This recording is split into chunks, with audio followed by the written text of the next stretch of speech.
you so much. So I was reading Success magazine last week, and the theme to the magazine was all about happiness and significance.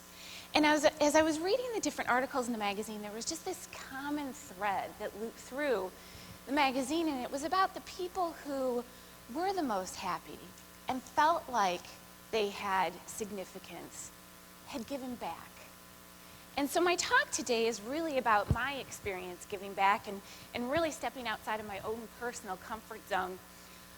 It was interesting. In the magazine, too, they talked about the top 10 most happiest cities. And one of the most happiest cities was actually Boulder, Colorado. I actually happened to be there within the last 30 days, just coincidentally, and I did think it was kind of a cool place.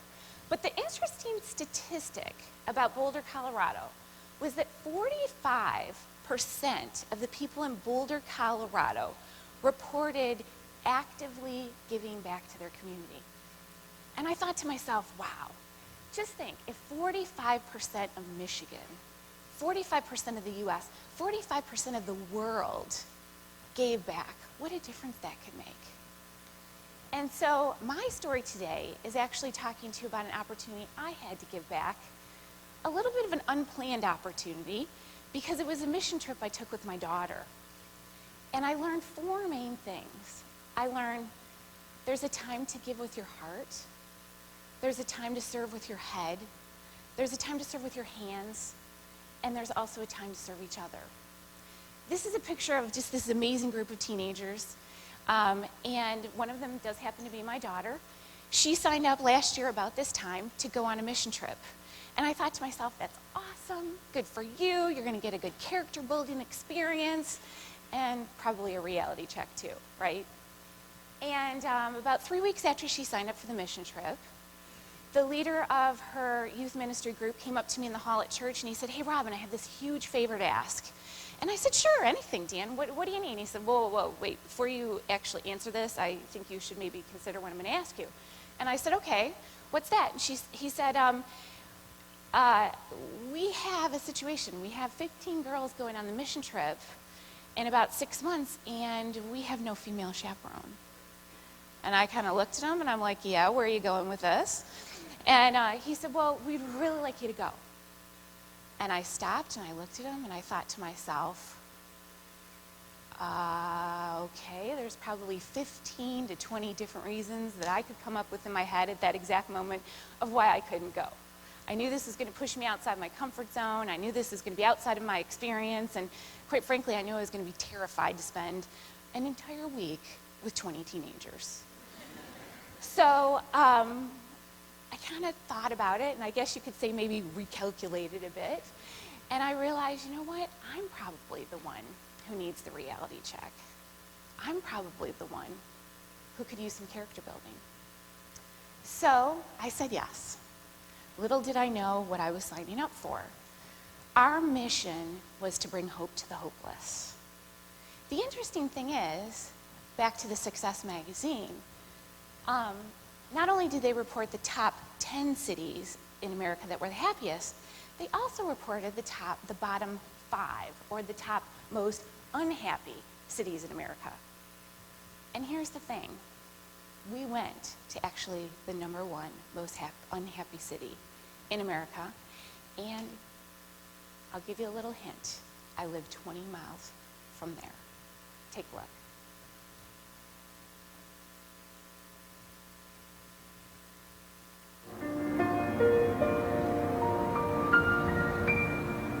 There's more vacant lots in the city of Detroit than there is land in Grand Rapids, which is the 2nd largest city in Michigan. It's normal here in this community to hear gunshots. It's normal to see kids selling drugs. It's normal. When you get so accustomed to seeing trash on the ground or buildings that are decaying, when you see people who are not working, who are not employed, that's really discouraging. People want desperately to see hope, but don't see a lot of hope. When I think about the statistics in this particular community of high school graduates it brings tears to my eyes that about 15% of our kids in this community graduate from high school. That the African American male population here, majority do not have a high school diploma. And for me to be an African American male, that brings tears to my eyes. Because where's the hope for us? 15% of the African American males graduate from high school. That's a pretty sad statistic. And growing up in the metro area of Detroit, I have to say I was familiar with that and I understood that. And honestly, for me, I'm kind of embarrassed to say, but it's true, I was very scared to go downtown Detroit. It was a place that just was not comfortable to me. And ironically, I was willing to let my daughter go, but I personally didn't want to attend myself. Go figure, try to figure that one out. But the reality was, what we did was we partnered with this awesome organization called CDC. CDC is an organization that supports one of the poorest zip codes in the city of Detroit. And basically what they do is they partner with the community. They provide education, they provide jobs, and their philosophy is to teach people to fish, basically giving a hand up versus a hand out. I really like that philosophy. And so what we did was we chose to actually spend one full week submerged in the culture of City Detroit. And so I'm going to tell you a little bit about the story and what we actually did on a mission trip. A mission trip, just to kind of give you some, my perspective of what a mission trip is, it was kind of a cross between a boot camp for serving for 6 straight days and Girl Scout camp on steroids. Basically, that's what my definition of a mission trip is. But what we did was we stayed in this church. It was right there in the area that you saw in the video that Tony was speaking about. We packed up our sleeping bags and our air mattresses, and we very easily could have drove home every single night and slept in our cushy beds and our nice pillows, but we decided to live in the city. And each and every morning we got up and we went to the Blessed Sacrament Center. This was a school, very run down, not a lot of utilities, not a lot of great infrastructure in the building, but it was a building that we could use to serve the children.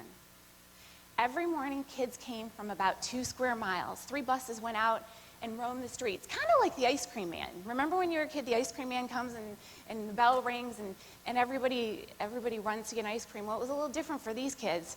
The bus would come and the kids would jump on the bus. What was different about it is there wasn't really parents there to help them comb their hair or brush their teeth to get ready for school. There wasn't really a specific time that the bus stopped at each designated stop. These kids would take about an hour to actually get to the school, and what you see is the basement there and some of the kids. When we got there, what we did was we broke up into, our team of 20 broke up into small groups, and we served a specific age group. I was specifically in charge of the 8-year-olds. And it made me flash back to the guys that were doing the orange hands this morning. For 1 hour every single morning, the kids that got there first had to entertain themselves. And there really wasn't anything to entertain themselves with. So they played with water bottles, and they did some of the most awesome orange hand, I don't know what you would call that thing that you just saw, but that's exactly what they did. Now, can you imagine for just a moment a room full of round card tables and 150 kids all doing that for an hour? Yeah, I was a little bit crazy by the end of that hour. But it was just an interesting time. And the neat thing about this particular day camp is that it was incredibly structured. The kids had a lot to do. This was their hibernation from home for 6 weeks every single summer. These kids came from really tragic upbringings, guns, drugs. That's very common in their house. But the weird thing is, we couldn't really ask them, as they come into the school, so what's your story? Do you have guns in your house? Do you know somebody that died? That wasn't appropriate to ask the kids, but you could just look in their eyes and you could see a huge troubled existence. And some of the things we got to do were really neat. We took them on some field trips. We went to the Science Center, that was a gift to the organization. We went to the library, although it was really sad. When I went into the Detroit library, half the bookshelves were completely empty. It crushed my heart. We went and there was a lot of community gardens. We talked to kids about gardening and just planting vegetables. More importantly, taking care of the things that they actually planted. Because taking care of their own property was just not something that they normally saw. So it was really hard for us. What I have to say really, very honestly, is that as a fixer, I'm somebody who goes in and I help fix problems for a living. I help businesses. I wanted to fix stuff. I wanted more books on the bookshelf. I wanted the process to be smoother. I wanted the buses to run more efficiently. I wanted there to be a check-in system. All I could see was problem, problem, problem, problem, problem. And I realized, after making myself crazy for 2 days, that it wasn't my job to solve the problem. Lesson number 1 was my job was there to love these kids. That's what they really needed. So there's a time to serve with your heart. In this boot camp, halfway through the week, it was really cool because the kids found out, this was actually the last week of the summer camp, and the kids found out they could go to a water park at the end of the week. The key thing was there was 2 major significant things that they had to do in order to attend. Number 1, they had to have appropriate swimwear, which that was an eye-opening thought. And number 2, they had to have the $4 to attend. Well, as the week went on, we just became fully in love with these kids. And these are some of the kids. Actually, my daughter is in the bottom. I guess you're right. That's my daughter. We just became completely in love with these kids. And this is Dee Dee. This is my little hunk of burning love, isn't she? I mean, she's just something. But Dee Dee was a 7-year-old that 1 minute she is just bossing every other kid around, shaking her neck and, and waving her finger. And the next minute, her feelings are hurt. Very typical for a 7-year-old. But I went over and I asked Dee Dee, I said, hey, Dee Dee, are you going to the water park on Friday? And she said, no, don't have $4. And I thought to myself, okay. Fix-it mode starting to kick back in again. And I started asking some of the other kids, and I realized very quickly that a lot of the kids didn't have the $4 that they needed to go to the water park. And at this point, I just overrode fix-it mode, and I said, you know what? I gotta fix this. I can fix this. Worst case scenario, scanning the room, 150 kids, $4, $600. Not trying to be a hero. I'm not trying to, have any sort of award or anything like that. So I went and asked my partners that were the leaders of the group that we were with, and I said, do you think it's appropriate to go ask and see if I can donate the money to make sure that all these kids can go? And they said, yeah, go ahead. That's a great idea. And so I went up to Emma. Emma's the director of the day camp. And I said, hey, Emma, here's the deal. I really would like to donate the money for the kids that can't attend the day camp. And she looked at me very kindly, and she went over to her desk, and she opened her book, and she took out her pencil, and she said, okay, which children? And I looked at her, and I thought, no, you don't get it. It's not about which children. It's about any child that can't afford to go.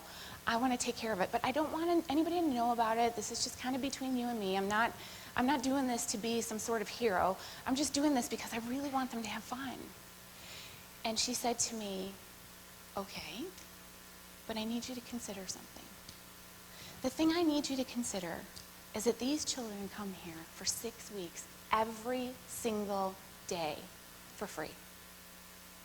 And the other thing I need you to consider is that the next time we ask for $4 or $3 or $2, if you take care of this bill for them, the word is going to get out, and those children will come and expect somebody else to pay. And I thought, oh my gosh. I mean, that was a reality that I just never considered. Naive, I think, is the biggest thing that I would call it. And I looked at her and I thought, that's when I learned probably the most important lesson this trip. There's a time to serve with your head. And the easy thing isn't the right thing to do. And it was very hard. In the afternoons, as part of this boot camp, we were asked to do some heavy labor. Now remember, 18 teenagers, we'd spend 6 or 7 hours with 150 children. It's the first week of August, I didn't tell you, and of course record heats, right? And what we were asked to do was go over and spend 2 to 3 hours every single day at the warehouse that CDC had. Now this warehouse it was huge, and it stocked a bunch of building material. Part of CDC's mission is to help refurbish a lot of the homes that you saw in the pictures in the area. And so it was stocked with bricks and wood and building supplies, and it was our responsibility, because this building needed a new roof, to take half of the inventory in this warehouse and move it from one end to the building to the other end of the building. Needless to say, that's when I learned the next lesson. Those were kind of before and after pictures. Before, lots of stuff. After, no stuff. But that's the time to serve with your hands. Really didn't need to love anybody. Really didn't need to think about anything. It was about moving bricks and boards from point A to point B. But that's what they needed us to do. After that, we got our big treat for the day. Every single day, we were really looking forward to our shower. There's a little catch. The facility we were staying at didn't have a shower facility for 25 people. So we got to go to the local homeless shelter to shower. Now let me just tell you, getting 15 girls through a homeless shelter shower facility that has 3 stalls, none of which have curtains, and not so clean, was quite the experience. And that is part of the process that we all had. You know, it's amazing how teenage girls, 1 minute a bathing suit is no problem, bikini, you're trying to yell at them to get it bigger and bigger, right? And the next minute they have to go and shower with their peers, and they're up to here with their towels actually wrapped around their head. Oh, I can't even, I'm like, come on, girls, this is gonna be okay. So we figured out a process. We got those girls the very first day. It took us an hour and a half for 15 girls to take a shower. After 5 times, we got it down to 36 minutes. It was pretty good. One of the most important parts of the day, though, was at the very end of the day. We got back to the church, had a good meal, and basically we just spent some time sitting down and sharing the stories. I now understand why you go on mission trips with a group. The reason you do that is because at the end of any given day, you are so emotionally, physically, and spiritually exhausted, and you're trying to wrap your arms around all the things that you saw that day. It's just kind of a crazy experience. So the thing that we did at the end of the day, and the thing that I learned about that, was there was a time to serve each other and support each other. I'm really proud to have been involved with these kids. It was a really cool opportunity. What makes me feel even better about it is because we were only 20 miles from home, these kids commit themselves, and we get the opportunity to go back, whether it's to provide backpacks, whether it's to do tutoring, whether it's to help fix some homes. We have the opportunity to continue to go back and drive 20 miles and serve the community, because quite frankly, I have to tell you, when I reflect back to that trip, we were in another country for 7 straight days. It was so completely different than anything any of us had experienced. The other thing I have to tell you is I was in complete amazement for people like Tony. You know, these are people, and even Veronica, that just give their lives to serving people. And so I want to show you one more video of Tony and just kind of his perspective of giving hope.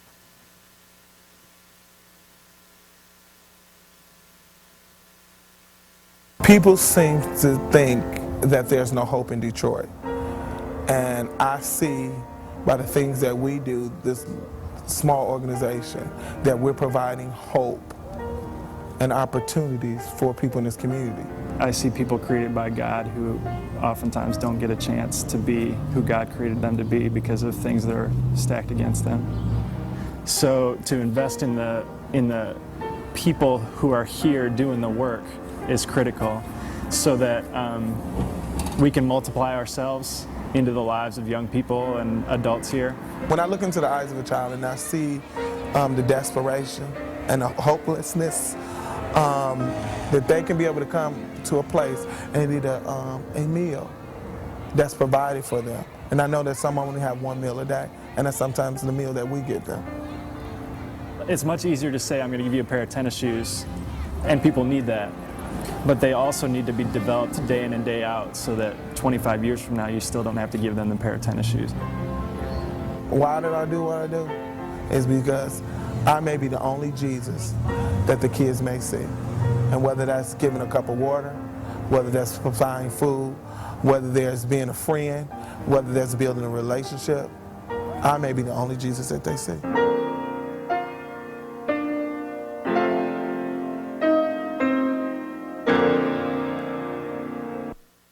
So I know Traverse City is an incredibly generous community. You're all willing to give your time, talent, and treasure. And my hope for you is the next time you sign up to serve, that you'll really think about there's a time to give with your heart, there's a time to give with your head, there's a time to serve with your hands, and there's also, very important, a time to serve each other. Thank you.